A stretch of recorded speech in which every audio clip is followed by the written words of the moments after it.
नागपूरच्या गुन्हे शाखेच्या सामाजिक सुरक्षा विभागाच्या पथकानं मानकापूर येथील ताजनगर येथील एका निवासी संकुलात धाड टाकली आणि देह व्यवसाय रॅकेटचा पर्दाफाश केला। या कारवाईत 4 जणांना अटक करण्यात आली तर 2 पीडित महिलांची सुटका करण्यात आली। धक्कादायक बाब म्हणजे हा वेश्या व्यवसाय एका बडतर्फ पोलीस कर्मचाऱ्याच्या घरात चालवला जात होता। मानकापूर पोलीस ठाण्याअंतर्गत ताजनगर येथील पार्वती सहनिवास इथं गुन्हे शाखेच्या सामाजिक सुरक्षा विभागाच्या पथकानं ही कारवाई केली। गुन्हे शाखेच्या पथकाला गुप्त माहिती मिळाली होती की ताजनगरमधील काही लोक वेश्या व्यवसाय करून घेत आहेत। या बाबीची पडताळणी केली असता आणि माहिती बरोबर असल्याचं आढळल्यानंतर 4ही आरोपींना रंगेहात अटक करण्यात आली।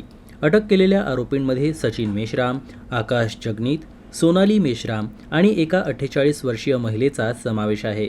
अटक केलेल्या आरोपींमध्ये सचिन मेश्राम हा ग्रामीण पोलिसांचा बडतर्फ पोलीस कर्मचारी आहे। त्याने 14 फेब्रुवारी रोजीच सोनाली मेश्रामशी दुसरे लग्न केले होते। तेव्हापासून तो पार्वतीसह निवासच्या या अपार्टमेंटमध्ये भाड्यानं राहत होता।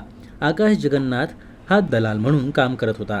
त्यानेच एका 48 वर्षीय महिलेच्या मुलीला वैश्या व्यवसायासाठी या अपार्टमेंटमध्ये पाठवलं होतं। जर या कारवाई दरम्यान पीडितेची आई देखील तिथे उपस्थित होती।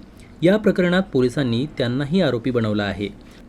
सोनाली मेश्रामची फेसबुक फ्रेंड ही तरुणी वेश्या व्यवसाय करण्यासाठी कलकत्त्याहून नागपूरला आली होती आणि सचिन मेश्रामच्या घरी राहत होती।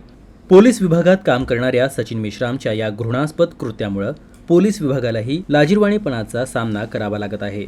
पुढील कारवाईसाठी 4ही आरोपींना मानकापूर पोलिसांच्या ताब्यात देण्यात आलंय आणि आता मानकापूर पोलीस पुढील तपास करत आहे। ताजनगर मानकापूर येथे एक अपार्टमेंट आहे। तिथे पहिल्या माळ्यावर एक सचिन मेश्राम आणि सोनाली मेश्राम म्हणून राहतात। त्यांच्या फ्लॅटचा पण ते याकरता वापर करतात आणि सचिन मेश्राम आणि सोनाली मेश्राम पण त्याचा वापर करून देतात। तर ही संपूर्ण माहिती जी आहे तिची आम्ही पूर्ण खात्री केली आणि त्यानंतर अनैतिक व्यापार प्रतिबंधक कायद्याच्या तरतुदीनुसार पंटर ग्राहक आणि पंचांच्या समक्ष संपूर्ण कारवाई केली।